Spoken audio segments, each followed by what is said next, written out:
In one of the previous videos, we had talked about @async and how to use that with Spring Boot. The whole point was to use asynchronous operations in Spring Boot, and that seemed an extremely convenient way of doing it. And one other thing that we saw was how to pass the security context to the resulting thread.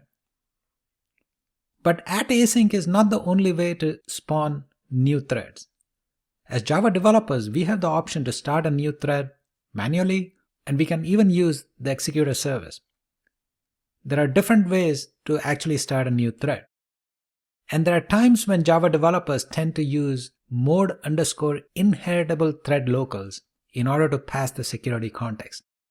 And in a lot of cases, this can actually be pretty dangerous, and in this video, we will talk about that.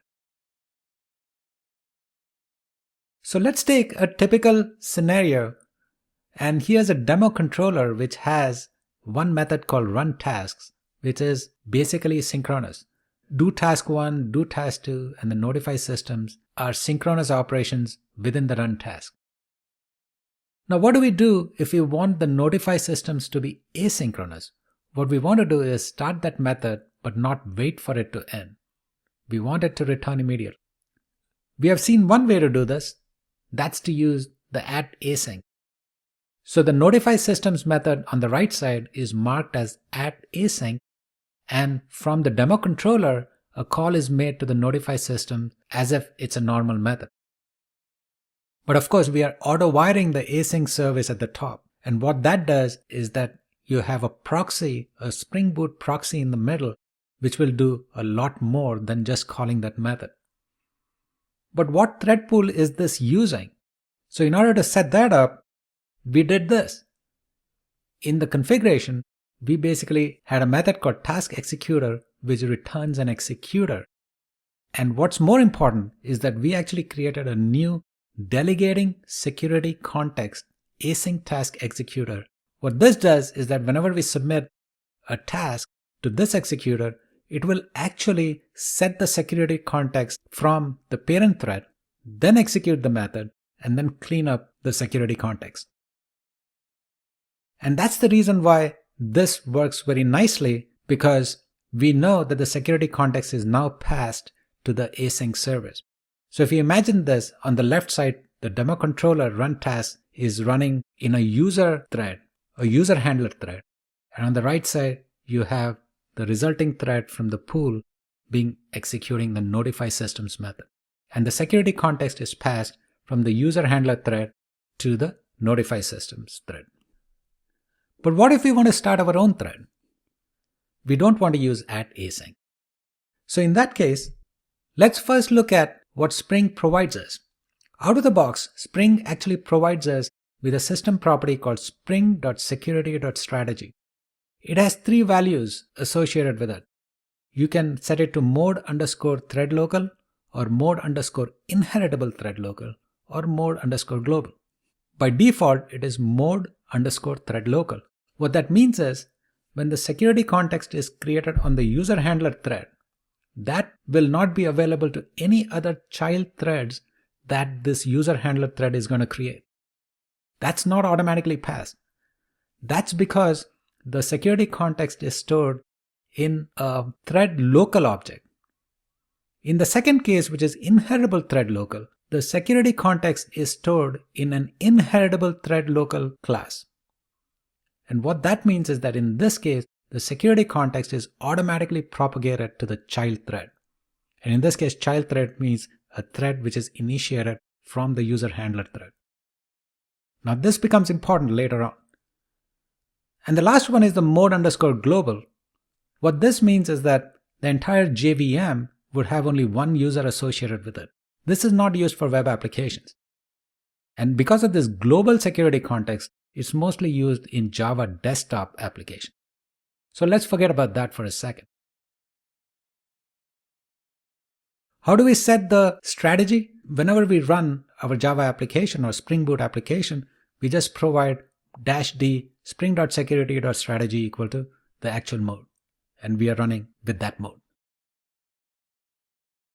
So let's take the first option. What if we use mode_inheritable thread local?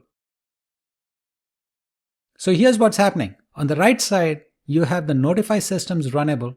That's implementing runnable, and we have the run method, which actually implements the notify systems logic. And on the left side, you have the run tasks with thread method, which is in the demo controller class. And that eventually is going to call the notify systems runnable by simply starting the runnable. That's what we see here.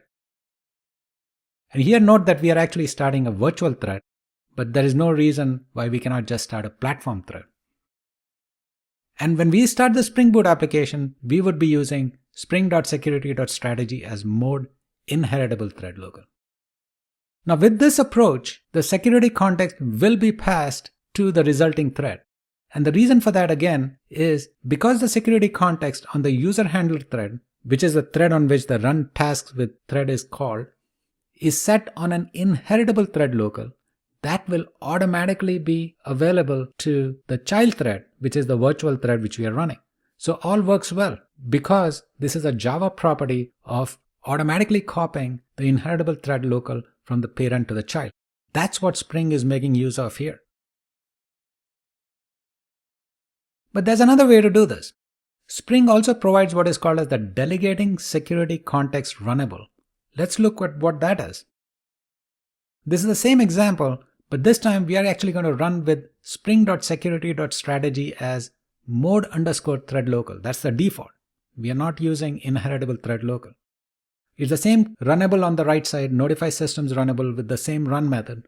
On the left side, we are wrapping the notify systems runnable with a delegating security context runnable and then starting the thread. What does this do? What this does is that the delegating security context runnable will automatically set the context, the security context on the virtual thread, then run the notify systems runnable run method, and then clears out the security context. So Spring is actually doing the work for us, and it's not happening automatically by Java. So this works great. But you might also use a third option, that is to use an executor service.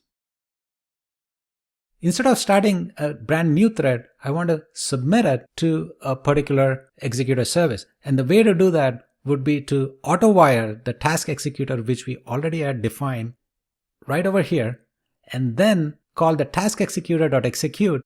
That means we will be submitting this runnable to a thread pool. And we will be running this with a security strategy of mode_thread local, which is the default. Why does this work again? Because think about what the executor here is. The executor is already set as delegating security context async task executor. So we have a Spring Boot proxy in the middle, which is submitting to this and which will take care of setting the security context and then later on clearing the security context. So this works fine. We don't use inheritable thread local. Now, why is mode inheritable thread local such a big problem? In order to understand that, take a look at this again. Let's say that we are going to use an executor of simply a thread pool task executor and not delegating security context async task executor. And then we submit the runnable just like we did before to the executor. And if we use the inheritable thread local, what's going to happen? Will this work?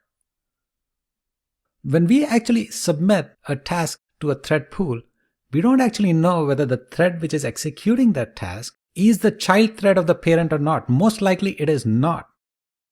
And because of that, the security context is not passed from the parent to the child.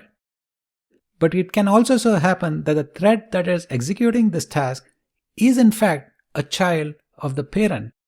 The reason it can happen is because the thread pool might actually be busy and it might have to start a new thread. When it starts a new thread, it starts the new thread with the parent as the user handler thread. And so because the parent and child relationship is satisfied, the security context automatically gets propagated to the child. But this is dangerous because it is unpredictable.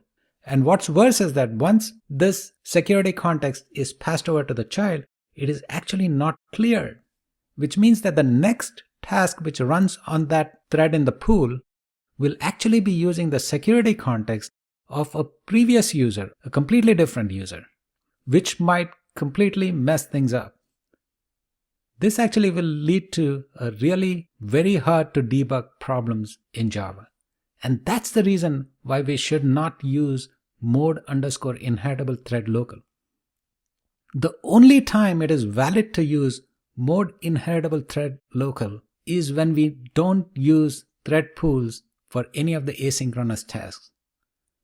If we are just starting our own thread, like the one which we actually talked about right over here, this scenario is okay to use a strategy of mode_inheritable thread local. But even then, my advice and my recommendation is to stop using mode_inheritable thread local once and for all and depend on the wrapper classes provided by Spring Boot, like right over here, the delegating security context runnable or the delegating security context async task executor. Either of these two mechanisms are good. Don't use the inheritable thread locals. I hope this video has been useful to you. If you like this video, then give a big thumbs up and don't forget to subscribe to this channel for more quality content.